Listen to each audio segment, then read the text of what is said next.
அஸ்ஸலாமு அலைக்கும் வரஹ்மத்துல்லாஹி வபரகாத்துஹு. அன்பார்ந்த சகோதர சகோதரிகளே, குர்பானி பிராணி, அந்த பிராணியை யார் அறுக்க வேண்டும், யார் அறுக்க கூடாது என்பது சம்பந்தமான சில சட்டத்திட்டங்களை நபி ஸல்லல்லாஹு அலைஹி வஸல்லம் அவர்கள் நமக்கு வழிகாட்டுதல் அமைத்து கொடுக்கிறார்கள்.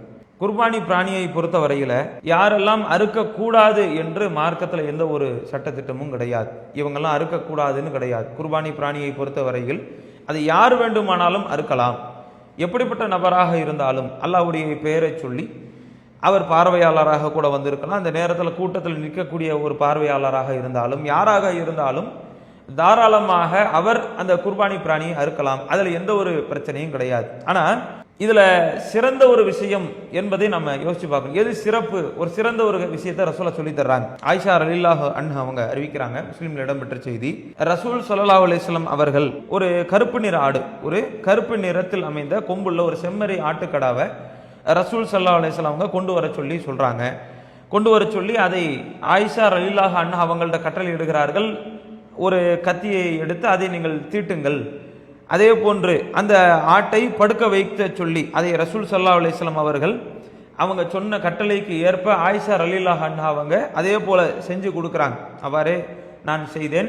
பிறகு நபி ஸல்லல்லாஹு அலைஹி வஸல்லம் அவர்கள் அந்த கத்தியை வாங்கி அந்த செம்மறி ஆட்டை பிடித்து அப்படியே படுக்க போட்டு ரசூலா ஸல்லல்லாஹு அலைஹி வஸல்லம் அவங்க அறுத்ததாக இந்த செய்தியில் இடம்பெறுது. அப்ப குர்பானி கொடுப்பது யார் வேண்டுமானாலும் கொடுக்கலாம். குர்பானி பிராணி அறுக்கிறது யார் வேணா அறுக்கலாம்.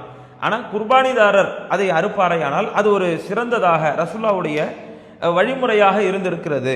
அல்லாஹ்வுடைய தூதர் தான் அவர்கள் குர்பானி கொடுக்கக்கூடிய அந்த பிராணியை மற்ற மக்கள் அறுக்க தெரிந்தவர்களாக இருந்தாலும் சரி இல்லாவிட்டாலும் ரசூல் ஸல்லல்லாஹு அலைஹி வஸல்லம் அவர்கள் அறுத்திருக்கிறார்கள். இப்போ இதை கொண்டு குர்பானிதாரர் அந்த குர்பானி பிராணியை அறுப்பது என்பது ஒரு சிறப்பு. அதே போல பல மக்கள்கிட்ட இன்னைக்கு பார்த்தோம்னு சொன்னால் பெண்கள் குர்பானி பிராணிகளை அறுக்கலாமா, பெண்கள் குர்பானி கொடுக்கலாமா, இது சார்ந்த ஏதாச்சும் ஒரு ஆதாரம் இருக்கா மார்க்கத்தில் என்ற கேள்விகள். ஏன்னா பல மக்கள் பல இடங்களில் பார்த்தீங்கன்னா பெண்கள் குர்பானி கொடுக்கலாமா, ஏன்னா பல இடங்களில் பெண்கள் குர்பானி இப்படி ஒரு இபாதத்து குர்பானி சார்ந்த ஒரு விஷயம் அல்லாஹ்வுக்காக செய்யக்கூடிய இந்த விஷயத்தை பெண்களும் செய்யலாமா, அது மார்க்கத்தில் இருக்கா அப்படின்றதுக்கு கஅப் பின் மாலிக் அவங்க அறிவிக்கக்கூடிய செய்தி புகாரில இடம்பெற்ற செய்தி, 5504வது செய்தி. அல்லாஹ்வுடைய தூதர் அவங்கள்ட்ட சொல்லப்படுது, இன்ன இம்ரஅத்தன் தபஹத் ஷாத்தன் பி ஹஜர், ஒரு பெண் கல்லை கொண்டு அந்த கல்லை நல்லா தீட்டி ஒரு கல்லை கொண்டு அந்த பெண் ஒரு ஆட்டை